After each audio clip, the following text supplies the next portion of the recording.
안녕하세요. 매드토크 신일섭입니다. 오늘의 주제는 금리 비커2 파월 첫 연설, 미국 고용보고서, 나이키 리바이스 실적 발표, FIT, FRS 이꼬르 FRB 이꼬르 페드 이꼬르 연준, 콤마 FOMC입니다.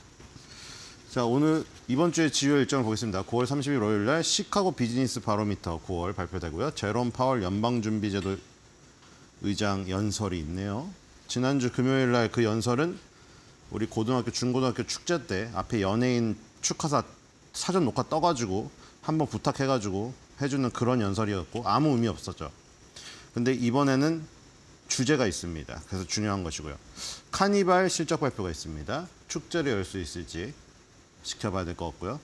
10월 1일 우리는 국군의 날로 또 휴장인가요? 그러면 갑자기 빨간 날이 돼가지고 S&P 글로벌 제조업 PMI 9월 달 거 발표되고요. ISM 제조업 PMI 항상 두 개씩 발표가 되죠. ISM 거를 더 중시하긴 하는 것 같은데, 그렇죠? 둘이 항상 사이좋게 발표가 됩니다. 크게 뭐 그 큰 흐름은 비슷해요. 건설 지출, 채용 공고. 채용 공고가 이제 그 졸트에서 구인 공고수 그리고 이직률 이런 거 나오죠. 라파엘 보스틱 애틀랜타 연준 총재, 수잔 콜린틴 보스턴 연장 천재, 톰 바킨 리치몬드 연준 총재. 예, 연설 많네요. 자, 나이키. 요즘에 주목되는 나이키가 실적 발표하네요. 그렇죠? 그 빌 에크먼이 매수한 타이밍 또 죽였고, 그렇죠? 빌 에크먼은 매력이 참 있는 것 같아요. 그렇죠? 그때도 뭐 솔직히 뭐 눈물을 왜 연극이라는 사람도 있었는데 코로나가 오고 있다고 빨리 대피하라고 아버지 보고 그 CNBC 나가고 그래놓고 자기가 뭐 샀다고 뭐 하는데 어쨌든 타이밍은 죽이는 것 같아요. 페이첵스 맥코믹 실적 발표가 있습니다. 10월 2일. ADP 고용 지표 발표가 있고요. 미셀 보우먼. 네. 혼자 반대한 그 사람이네요. 그렇죠? 반대는 아니고 2.5%, 25bp 혼자 했는데 야망이 있는 것 같아요, 이 사람이. 그렇죠? 베스에맥, 클리블랜드 연준 총재, 톰 바킹이 리치몬드 연준 총재, 세인트 알베르토 무살렘 루이 연준 총재 연설. 예, 총재 연설 맞네요. RPM 인터내셔널 코나그라 브랜드 리바이스. 네, 실적 발표가 있습니다. 뭐 비욘세 얘기도 나오던데 리바이스는. 그렇죠?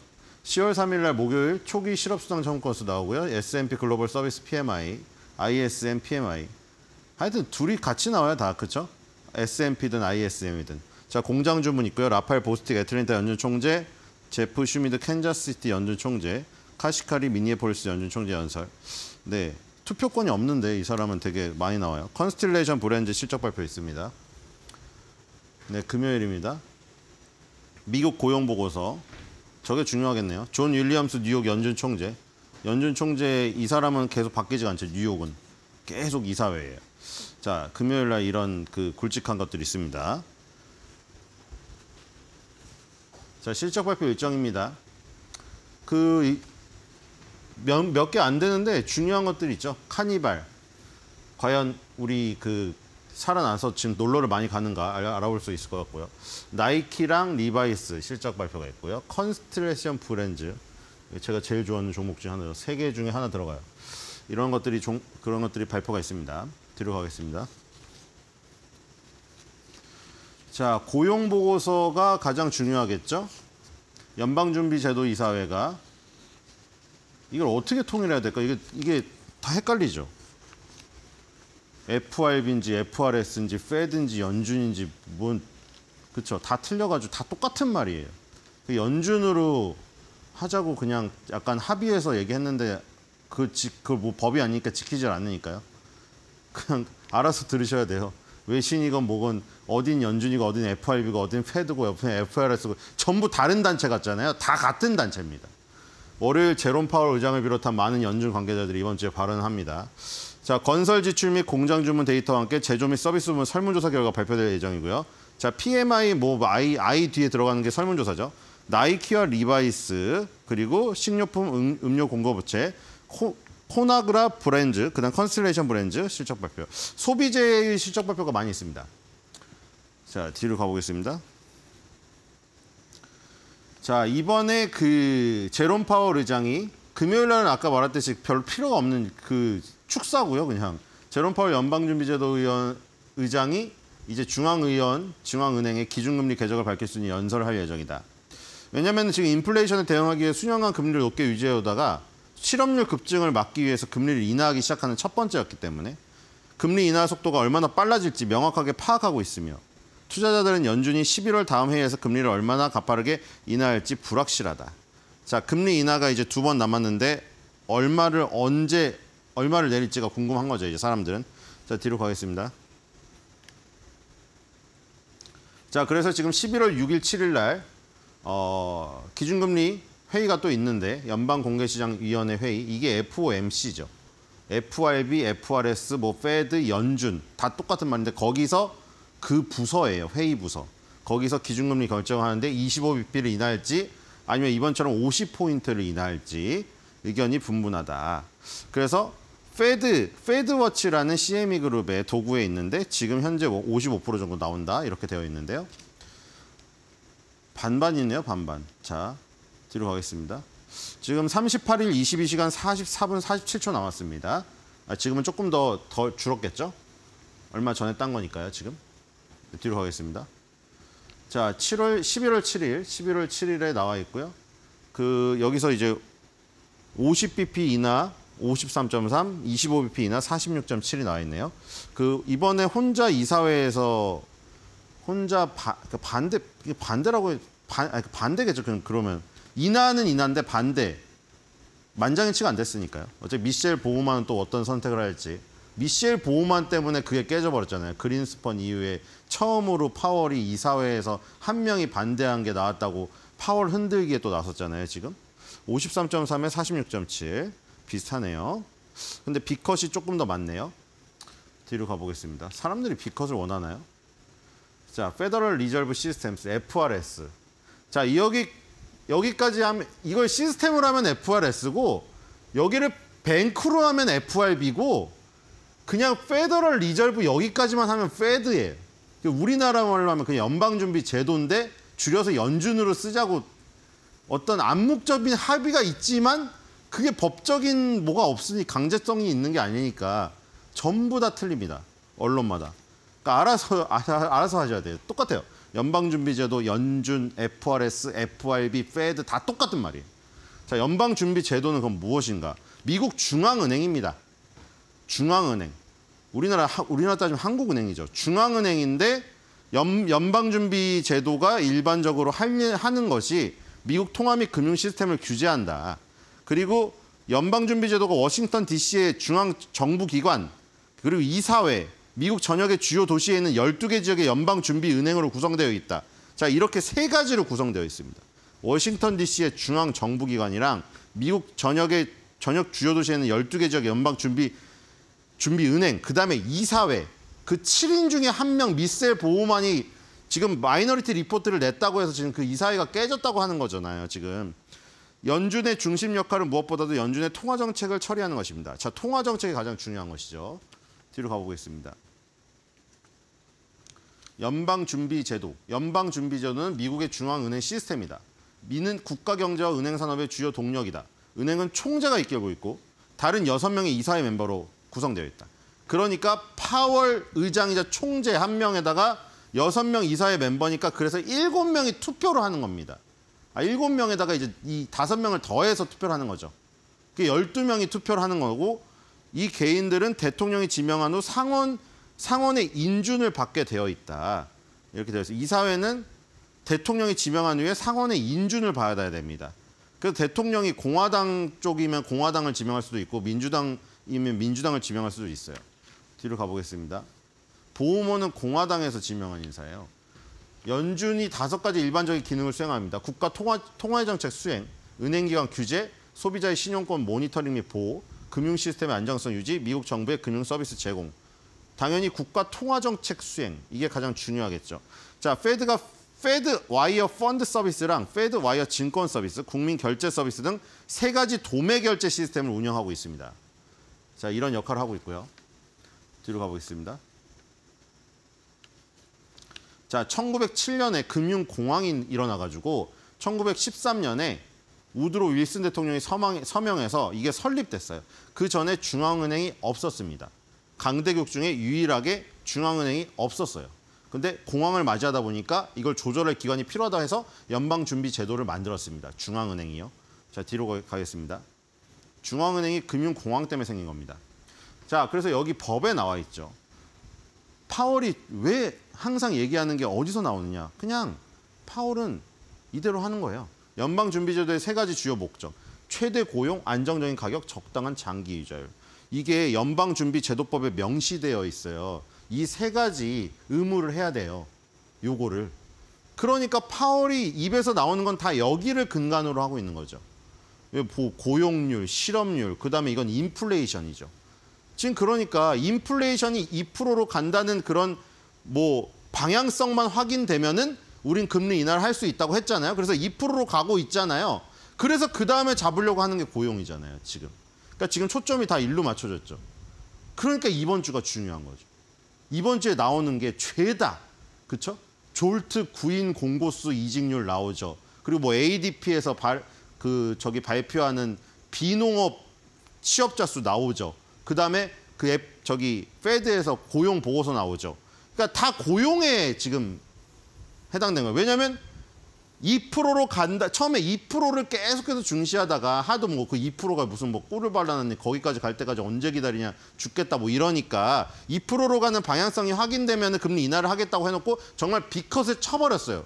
그러니까 이 인플레이션은 잡혔다고 지금 거의 확신을 한 거잖아요. 만약에 인플레이션이 잡혔다고 확신을 안 했는데 B컷을 쳐가지고 물가 다시 폭등해버리면 이거 완전 망하는 거예요, 지금. 그렇죠? 그렇기 때문에 안정적인 가격이 잡혔다고 완전히 확신이 든 거예요. 그러니까 이제 고용에 다 집중된 거죠. 여기서 만약에 실업률이 폭등해버리거나 실업자 수가 급등해버리면은 그럼 여기서 이걸 놓쳐버리는 거죠. 그러니까 물가는 그러다가 만약에 물가까지 올라가요. 그럼 이제 끝장나는 거죠, 이제. 물가 실업률이 다 올라가면은 자, 그러면 연방준비제도에 필요가 없는 거죠. 연방준비제도가 왜 있어요? 1, 2번을 하나도 못 지켰는데. 그럼 이제 저기 되는 거죠. 파월은 그 4개의 얼굴에 못 새겨주고 이제 저기 되는 거예요. 아웃.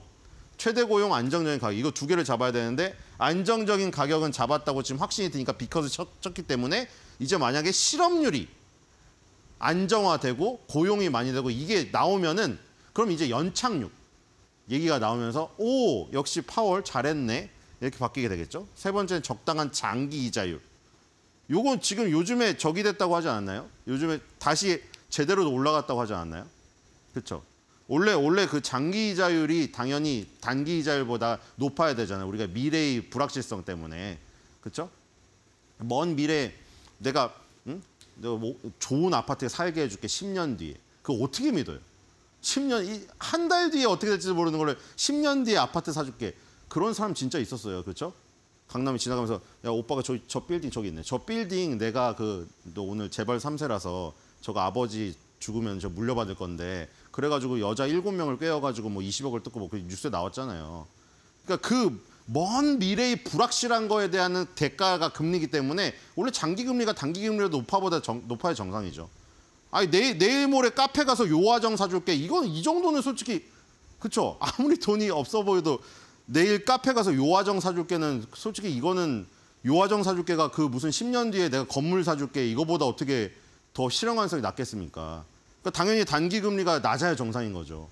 그러니까 근데 단기 금리가 더 높아졌다? 그거는 그거죠. 내일 당장 카페 가서 요화정 사줄게가 보다 10년 뒤에 빌딩 사줄게가 더 신뢰가 높아지는 비이상적인 상황이 발생된 거예요, 그거는.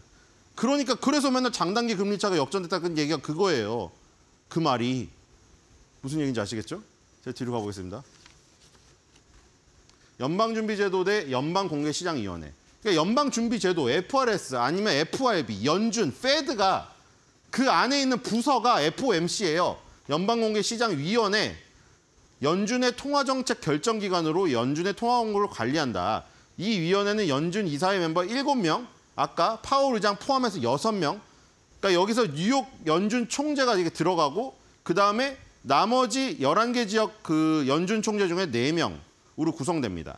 그래서 이 뉴욕 연방준비 이 사람은 계속 들어가요. 무조건 있어요. 이 고정 멤버에다가 8에다가 요 11개 중에서 4명. 여긴 돌아가면서 1년 임기로 7 플러스 1 플러스 4, 12명이죠. 그래서 FOMC가 연 8회 열립니다. 이제 2회 남았어요. 그래서 필요에 따라 추가로 회의를 열어서 국가 경제 전망과 통화정책 옵션을 검토합니다. 필요에 따라 추가가 가능하지만 기본적으로는 연 8회다. 지금 2번 남았는데 50bp를 2개 나눠서 해야 된다고 하니까 지금 뭐 아까 그 패드워치에서는 그렇게 예상하는 것 같아요. 그렇죠? 11월 달에 B컷 치고 마지막 남은 한 번에 동결한다. 뭐 이거죠, 그러면. 자, 뒤로 가보겠습니다. FOMC에서는 단기 금리를 통제하는 야간 연방기금 금리의 목표치를 경제 강세에 대한 견해에 따라 조정합니다. 경제를 부양하고자 할 때 목표 금리를 낮추고 반대로 연방기금 금리를 인상하여 경제를 둔화시킵니다. 이거 가지고 이제 왔다 갔다 하는 거죠. FOMC에서 하는 일입니다. 자, 뒤로 가겠습니다. 자, 그래서 요 최근의 모습을 보죠. 2008년 경기 침체에 대응하기 위해서 0.2%로 낮춘 다음에 7년 동안 유지했습니다. 그러다가 2015년 12월 6일 날 목표 금리를 0.25에서 0.5% 범위를 인상했다. 이게 거의 10년 만에 처음으로 금리 인상을 한 게 2015년입니다. 2008년 금융위기 이후에 계속 제로금리 수준으로 가다가 그다음에 2019년 8월 1일부터 금리를 2%에서 2.5% 범위까지 인상했습니다. 그러다가 2020년 3월 16일 날 코로나가 터진 이후에 금리를 0%에서 0.25 범위로 급격히 딱 낮춥니다. 그래서 코로나 팬데믹으로 인해 이렇게 했다고 했습니다. 그 다음에 넘어와서 지금 변동이 굉장히 심했죠.